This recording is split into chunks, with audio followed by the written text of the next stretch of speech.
Like, let's unpack this.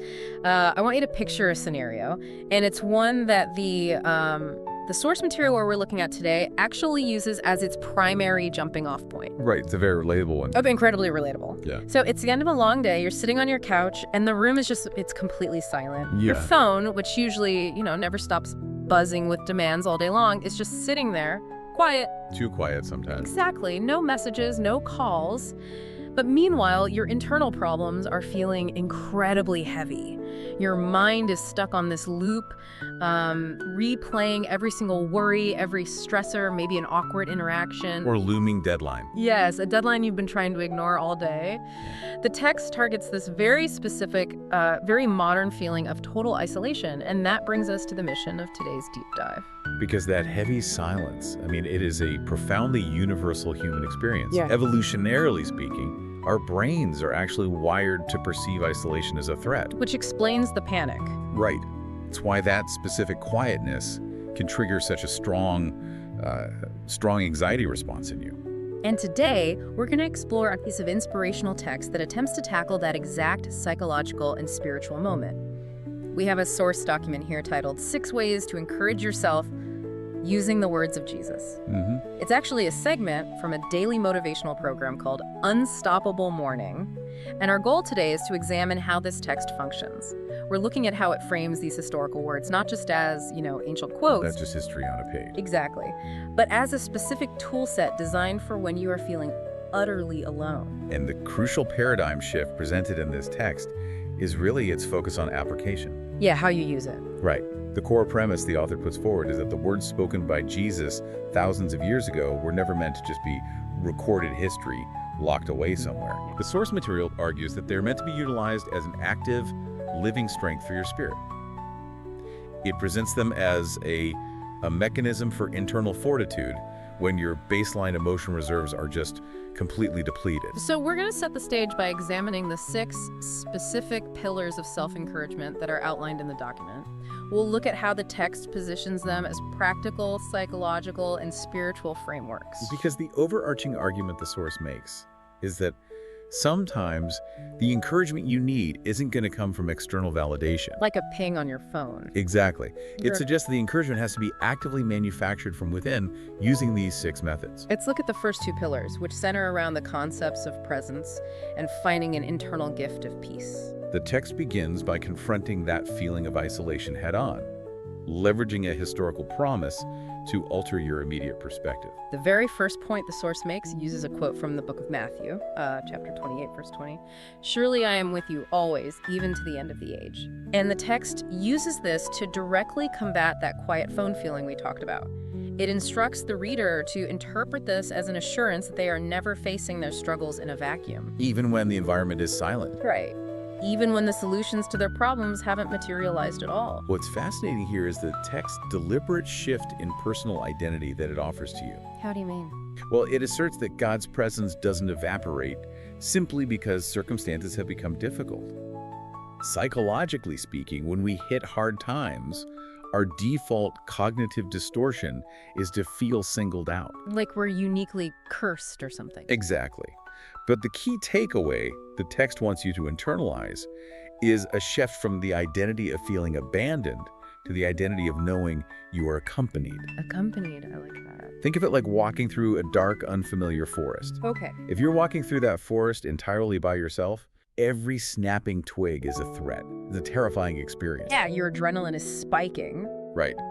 But if you are walking through that exact same dark forest with a seasoned guide walking right beside you, It changes everything. your experience of the forest is completely transformed. The text doesn't claim the forest has changed. It's still dark. The circumstances are identical. But your psychological experience of the environment is altered. Because the text introduces an omnipresent companion. So the text isn't offering a change in scenery, it's offering companionship in the void. And that transitions perfectly into the second pillar, which expands on how you are supposed to experience that dark forest. Right. The text quotes John 14.27, "Peace I leave with you, my peace I give you." When the text talks about giving peace here, how does it differentiate that from just, hoping the external chaos of life simply stops? What's the actual mechanic the source is describing? Well, the source explicitly notes that Jesus did not promise the world would suddenly become peaceful. There's no magic wand. Exactly. There was no claim that the external chaos, the difficult job, the relational strife, the financial strife, that it will just magically disappear. Instead, it describes this peace as a gift that is placed inside you. Okay, inside. In psychology, we talk about having an internal locus of control. Which is? It's the belief that you have agency over your own internal state, regardless of external events. Oh, wow, okay. The text uses this ancient quote to establish a spiritual version of that concept. It's treating peace not as an environment you have to go out and find, but as an internal resource you can tap into. Like the eye of a hurricane. That is a perfect analogy. The winds of your life might be swirling at 100 miles an hour, causing massive destruction. But the text claims there's a pocket of stillness you carry with you. Yes, you don't have to wait for the storm to stop to access a state of calm. The source material specifically advises the reader. It says, when anxiety tries to take control of your mind, let the peace of Christ settle your heart. But how does the text suggest a reader actually execute that in a moment of panic? The text urges you to actively speak these words over yourself. Out loud. Yes. It's framing this as a practice of conscious self-regulation. By verbalizing the text, you are essentially using the ancient words as an anchor to interrupt an anxious thought loop. To pull yourself back from that emotional flooding. Exactly. Moving beyond the concepts of presence and internal peace, the text shifts to something much more practical. The exhaustion. The sheer exhaustion of everyday life. The third and fourth pillars deal with relieving the immense burdens people carry and acknowledging the harsh reality of the human experience. Right. The third point brings in Matthew 6.8, which states, your Father knows what you need before you ask Him. And this point seems directly targeted at the cognitive load of the modern condition. The source explicitly mentions the pressure we feel to figure everything out on our own. Which is incredibly relevant for anyone living in today's hustle culture. Oh, absolutely. There is this pervasive societal message that if you want something, you have to strategize it, grind for it, and execute it flawlessly on your own. People are exhausted. They are, because they're operating as the CEO, the project manager, and the intern of their own lives around the clock. How does the text attempt to alleviate that specific pressure? The source acts as a cognitive offloading mechanism. Cognitive offloading. Break that down for us. Cognitive offloading is when we use physical actions or external frameworks to reduce the mental effort of a task. Like writing down a grocery list so you don't have to hold it all in your working memory? Exactly like that. The text explains that the relief offered in this scripture is based on the idea that God already sees the broader blueprint. Okay. It assures you that your needs are not hidden and your prayers are not unnoticed. By trusting that a higher power has the logistics handled, you can offload that immense psychological weight. You no longer have to manage every single variable in the universe. Right. And here's where it gets really interesting. The text emphasizes that this unseen work is happening regardless of whether you can perceive it. Yeah. It argues that God is working behind the scenes even when it is completely invisible. It's essentially telling you that you don't have to see the gears turning to trust that the machine is operational. And that is the core of the relief it offers. It encourages you to trust the process, operating on the assumption that your baseline needs are already known and accounted for by an omniscient perspective. That brings us to pillar number 4, which addresses the reality of those needs and struggles. It quotes John 16.33. In this world you will have trouble, but take heart, I have overcome the world. A very realistic pivot. Extremely. The source does not shy away from the negative aspects of life. It explicitly states, Jesus never promised a life without challenges. Which serves as a stark counter-narrative to modern toxic positivity. Right, which is everywhere right now. Toxic positivity is that cultural pressure to maintain a falsely positive mindset, no matter how dire or difficult a situation is. The whole good vibes only thing. Exactly. And it often leads to suppressing genuine emotional pain. People feel guilty simply for having a bad day. So how does the text actually reject that mindset? It rejects it by leaning into objective reality. It says, frankly, you will have trouble. It validates your suffering. But then it pivots to a concept it calls victory. Victory. If we connect this to the bigger picture the text is drawing, The profound insight here relies heavily on narrative structure. Narrative structure, like a story. Yes. The text claims that every difficulty you are currently facing exists within a macro story that already has a victorious ending. Okay, I think I see where you're going. To understand how this works psychologically, think about how you experience watching a tense, suspenseful movie for the second time. Oh, that's a great example. The first time you watch it, your heart is pounding, your cortisol levels spike. You are stressed because you don't know if the protagonist is going to survive the burning building. You're on the edge of your seat. Right. But the second time you watch it, You already know the hero makes it out. exactly. The building on screen is still burning, the music is still objectively tense, the situation is dangerous, but your subjective internal experience of it is completely different. You can watch the danger calmly because the ending is a known victorious quantity. Precisely. The source states, encourage yourself by remembering that the one who overcame the world is walking with you through it. By utilizing that narrative framework, the text attempts to neutralize your immediate panic. Yes. You're in the burning building, but according to the source, you are walking out with the entity who already wrote the script and guarantees survival. That fundamentally shifts the power dynamic of fear. It neutralizes the existential dread. Yeah. The framework the text provides insists the trouble is real, but its ultimate power to destroy you is negated by the predetermined victorious outcome. Let's examine the final two ways the text says a person can encourage themselves. Pillars 5 and 6. These points focus on how to view the future and the mechanics of belief itself. Okay. Pillar 5 uses John 14.2. I go to prepare a place for you. This represents an interesting pivot in the source material, moving your focus from surviving the present moment to anticipating the future. The document notes that this statement reveals a specific characteristic about God within this framework. It claims he is an entity who prepares things ahead of time. Opportunities, blessings, future moments you can't yet even imagine. Right. How does this concept of preparation serve as a practical tool for encouragement? To understand the utility of this, we have to look at how human nature interacts with uncertainty. Not well, usually. Very true.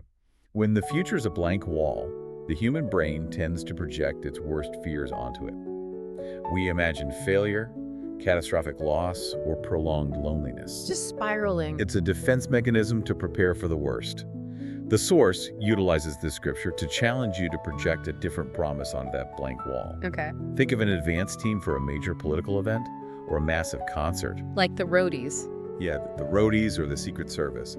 Long before the main act ever arrives at the venue, there is a dedicated crew there setting up the stage, securing the perimeter, ensuring every detail is perfectly aligned. Making sure it's ready. Right. You might be sitting in your quiet living room feeling like absolutely nothing is happening in your life.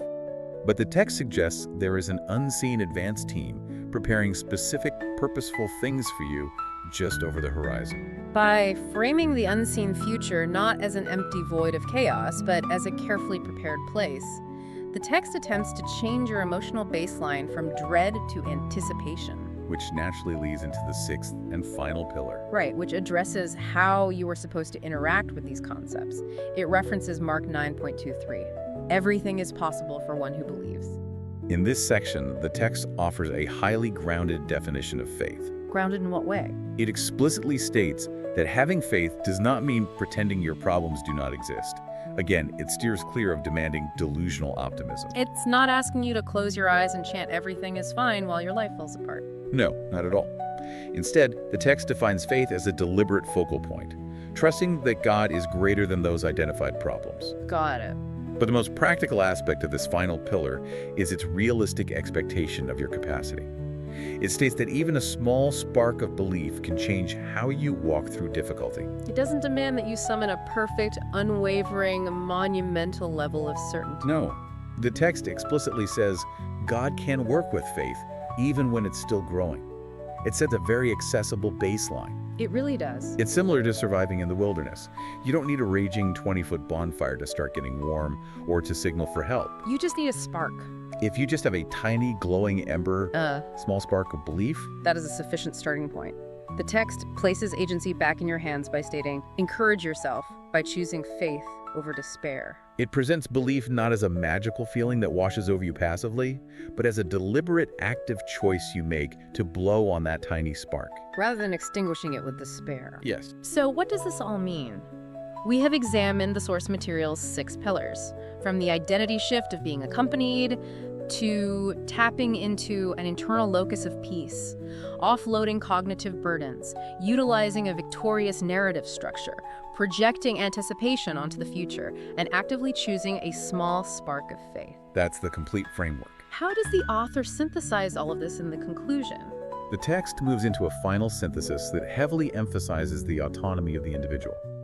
The author clearly states, "Sometimes the greatest encouragement you need will not come from other people.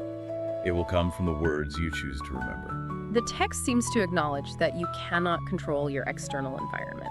You can't control who texts you, who shows up to support you, or how loud the silence in your room is on any given night. Exactly. But the framework insists you have control over the internal monologue you allow to play. The text urges you to stop passively replaying your worries and start actively replaying these 6 specific historical promises. What the source is describing aligns very closely with a cognitive behavioral approach, utilizing ancient spiritual texts as the focal point. Break that down for us. For those unfamiliar, a cognitive behavioral approach involves identifying a negative thought pattern, like a spiraling worry about a deadline, or a deep sense of isolation, and actively interrupting it with a conscious, structured counterthought. And doing that over and over. Yes. Over time, repeatedly choosing to focus on these new thoughts can literally rewire neural pathways associated with panic. Wow. The source advises you to systematically return to his words, allow them to shape your thoughts, and let them calm your fears. It is an active, disciplined process of mental rewiring. And it concludes this section with a declarative claim, because when the words of Jesus fill your heart, hope always finds a way back in. Beautifully put. The source document also includes an interactive element to reinforce this process. It invites readers who feel impacted by the message to actively participate by commenting the phrase, "I trust his words." That physical act of typing or writing out the phrase serves a psychological function. To lock it in. Yes. It takes the internal mental shift you just made and forces it into a tangible external declaration, which helps to solidify the newly chosen belief pattern. The source then leaves the reader with a final, uplifting sign-off. Every morning is another opportunity to start again. Welcome to Unstoppable Morning. It frames the human experience as one of constant daily renewal, regardless of how difficult the previous night's silence may have been. Looking at the entirety of the source material, it constructs a framework that treats that quiet phone and that feeling of intense isolation not as a failure of your social life, No, not at all. but as the exact environment required to actively practice remembering these words. It recontextualizes the silence entirely. It does. And this raises an important question for you to consider as we conclude our deep dive. Okay. If returning to these ancient texts and employing them as cognitive tools can theoretically rewire isolated moments of anxiety into a profound sense of companionship and victory, how might your life change if you started treating every moment of overwhelming silence not as an empty void to fear, but as an open invitation to let a better story be written?